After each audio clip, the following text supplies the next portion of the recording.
ಹರಿಪ್ರಸಾದ್ ಮನೆಗೆ ಸಿಎಂ ಸಿದ್ದರಾಮಯ್ಯ ಭೇಟಿ ಮಾಡಿರುವುದರಲ್ಲಿ ವಿಶೇಷ ಏನಿದೆ? ಅವರು ನಮ್ಮ ಪಕ್ಷದ ಹಿರಿಯ ನಾಯಕರು. ಅವರು ನಮ್ಮ ಮನೆಗೆ ಬರ್ತಾರೆ, ನಾನು ಪರಮೇಶ್ವರ್ ಮನೆಗೆ ಹೋಗ್ತೀನಿ. ಅದಕ್ಕೆ ರಾಜಕೀಯ ಕಲ್ಪಿಸುವ ಅವಶ್ಯಕತೆ ಇರುವುದಿಲ್ಲ ಎಂದು ಲೋಕೋಪಯೋಗಿ ಸಚಿವ ಸತೀಶ್ ಜಾರಕಿಹೊಳಿ ಹೇಳಿಕೆ ನೀಡಿದರು. ನಗರದಲ್ಲಿ ಪ್ರವಾಸಿ ಮಂದಿರದಲ್ಲಿ ಮಾಧ್ಯಮದೊಂದಿಗೆ ಮಾತನಾಡಿ, ಎಂಎಲ್ಸಿ ಹರಿಪ್ರಸಾದ್ ಮನೆಗೆ ಸಿಎಂ ಸಿದ್ದರಾಮಯ್ಯ ಭೇಟಿ ವಿಚಾರವಾಗಿ ಮಾಧ್ಯಮದವರ ಪ್ರಶ್ನೆಗೆ ಉತ್ತರಿಸಿ, ಅದರಲ್ಲಿ ವಿಶೇಷ ಏನು ಇದೆ? ಅವರು ನಮ್ಮ ಪಕ್ಷದ ಹಿರಿಯ ನಾಯಕರು. ಅವರು ನಮ್ಮ ಮನೆಗೆ ಬರ್ತಾರೆ, ನಾನು ಪರಮೇಶ್ವರ್ ಮನೆಗೆ ಹೋಗ್ತೀನಿ. ಅದಕ್ಕೆ ರಾಜಕೀಯ ಕಲ್ಪಿಸುವ ಅವಶ್ಯಕತೆ ಇರುವುದಿಲ್ಲ. ಅವರು ಬೇಕಾದವರು ಅದಕ್ಕೆ ಹೋಗಿರಬಹುದು ಅಷ್ಟೇ. ರಾಜಕೀಯದಲ್ಲಿ ಶತ್ರು ಯಾರಿಲ್ಲ, ಮಿತ್ರರು ಯಾರೂ ಇರಲ್ಲ ಅನ್ನುವ ಹಾಗೆ ಇದು. ರಾಜಕಾರಣ ಯಾವಾಗಲೂ ಒಂದೇ ತರ ಇರಲ್ಲ, ಬದಲಾವಣೆ ಆಗುತ್ತಲೇ ಇರುತ್ತದೆ. ನಾನು ಮಂತ್ರಿ ಅಷ್ಟೇ, ಈ ಪ್ರಶ್ನೆನ ನಮ್ಮ ಹತ್ರ ಕೇಳಬಾರದು. ಬೆಂಗಳೂರಿನಲ್ಲಿ ಕೇಳಿದರೆ ನಿಮ್ಮ ಉತ್ತರ ಅಲ್ಲಿ ಸಿಗುತ್ತದೆ ಎಂದು ಹೇಳಿದರು. ಕನ್ನಡ ಭಾಷೆ ಬಗ್ಗೆ ನಟ ಕಮಲ್ ಹಾಸನ್ ಹೇಳಿಕೆ ವಿಚಾರವಾಗಿ ಪ್ರಶ್ನೆಯೊಂದಕ್ಕೆ ಉತ್ತರಿಸಿದ ಸಚಿವರು, ಈಗಾಗಲೇ ಬಹಳಷ್ಟು ಜನ ಹೇಳಿಕೆ ಕೊಟ್ಟಿದ್ದಾರೆ. ಅವರು ಅದಕ್ಕೆ ಪ್ರತಿಕ್ರಿಯೆ ಕೊಟ್ಟಿದ್ದಾರೆ. ಅದರ ಬಗ್ಗೆ ನಾನು ಏನು ಹೇಳಲು ಆಗುವುದಿಲ್ಲ ಎಂದು ಹೇಳಿಕೆ ನೀಡಿದರು. ಶಿರಾಡಿಘಾಟ್ ಸಮಸ್ಯೆ ಇದ್ದು ಇಲ್ಲ ಎಂದು ಹೇಳುವುದಕ್ಕೆ ಆಗುವುದಿಲ್ಲ. ಮಣ್ಣು ಕುಸಿತ ಆಗಿದೆ, ಆದರೆ ಆ ರಸ್ತೆ ಸಂಪೂರ್ಣವಾಗಿ ಮುಕ್ತವಾಗಿಲ್ಲ. ಕಳೆದ 2 ವರ್ಷಗಳಿಂದಲೂ ಅಲ್ಲಿಗೆ ಭೇಟಿ ಕೊಡಲಾಗುತ್ತಿದೆ. ಅಲ್ಲಿ ಏನು ಸ್ಥಿತಿಗತಿ ಇದೆ ನೋಡೋಣ.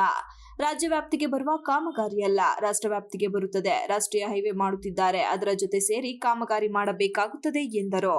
ಪೌರ ಕಾರ್ಮಿಕರಿಗೆ ಇನ್ನೂ ಹೆಚ್ಚಿನ ಸೌಕರ್ಯ ಬೇಕೆಂದು ಪ್ರತಿಭಟನೆ ಮಾಡುತ್ತಿದ್ದು, ಅವರು ಕೇಳುವುದರಲ್ಲಿ ಅರ್ಥವಿದೆ. ಸರ್ಕಾರ ಅದಕ್ಕೆ ಪೂರಕವಾಗಿ ಸ್ಪಂದನೆ ಕೊಡುವ ನಿಟ್ಟಿನಲ್ಲಿ ನಾವು ಕೂಡ ಮುಖ್ಯಮಂತ್ರಿ ಅವರಿಗೆ ಹೇಳಲಾಗುವುದು ಎಂದು ಪೌರ ಕಾರ್ಮಿಕರ ಅನಿರ್ದಿಷ್ಟಾವಧಿ ಮುಷ್ಕರದ ಬಗ್ಗೆ ಸಚಿವರು ತಿಳಿಸಿದರು. ಹಿರಿಯ ಸಾಹಿತಿ ಬಾನು ಮುಸ್ತಕ್ ಅವರಿಗೆ ಬೂಕರ್ ಪ್ರಶಸ್ತಿ ಸಿಕ್ಕಿರುವುದು ನಮಗೆ ಹೆಮ್ಮೆಯ ವಿಷಯ. ಸರ್ಕಾರ ಅವರಿಗೆ ಗೌರವ ಕೊಡುವ ಬಗ್ಗೆ ಚಿಂತನೆ ಮಾಡುತ್ತಿದೆ ಎಂದರು. ಅವ್ರ ಜೊತೆ ನಾವು ಕೋಆರ್ಡಿನೇಷನ್ ಮಾಡಬೇಕಾಗ್ತಿದೆ. ಈಗ ಅದಕ್ಕೆ ಚರ್ಚೆ ಮಾಡ್ತೀವಿ, ಏನು ಸಮಸ್ಯೆ ಆಗಿದೆ, ಎಷ್ಟು ಬೇಗ ಮುಗಿಸ್ತಾರ ನೋಡ್ತೀವಿ.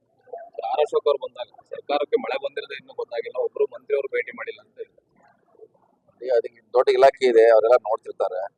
ಈಗ ಅಲ್ಲಿ ಅಂತದ್ದು ಏನ್ ಬಹಳ ದೊಡ್ಡ ಅನಾಹುತ ಆಗಿಲ್ಲ, ಆದ್ರೂ ಕೂಡ ಅಧಿಕಾರಿಗಳು ಅಟೆಂಡ್ ಮಾಡಿದ್ದಾರೆ. ಅಲ್ಲಿ ಏನಂತ ಬಹಳ ಸಣ್ಣ ಪ್ರಮಾಣದಲ್ಲಿ ಆಗಿದೆ.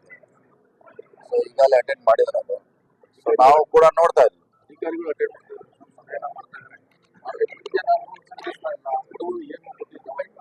ನಾ ಯಾರು ಮಾಡ್ಬೇಕಾದ್ರೆ ಅವ್ರ ಭವಿಷ್ಯ ಗೊತ್ತಿಲ್ಲ. ಅದು ಅವ್ರ ಪಕ್ಷದಲ್ಲೇ ಅಧೀನದಲ್ಲಿ ಇದೆಯಾ, ನಮ್ಮ ಪಕ್ಷದ ಅಧೀನದಲ್ಲಿ ನ್ಯಾಷನಲ್ ಆಗಿದೆ ಅಂದ್ರೆ ಕೇಂದ್ರ ಸರ್ಕಾರ ಅಧೀನದಲ್ಲಿ ಇದೆ. ಅದು ನಾವು ಮಾಡ್ಬೇಕಾದ್ರೆ ಆದ್ರೂ ಕೂಡ ಕಮಾಂಡ್ ಆಗಿ ಮಾಡೋದು ಎಲ್ಲ ಮಾಡ್ಬೇಕು. ಆರೋಪ ಮಾಡೋದ್ರಿಂದ ಪರಿಹಾರ ಆಗೋಲ್ಲ.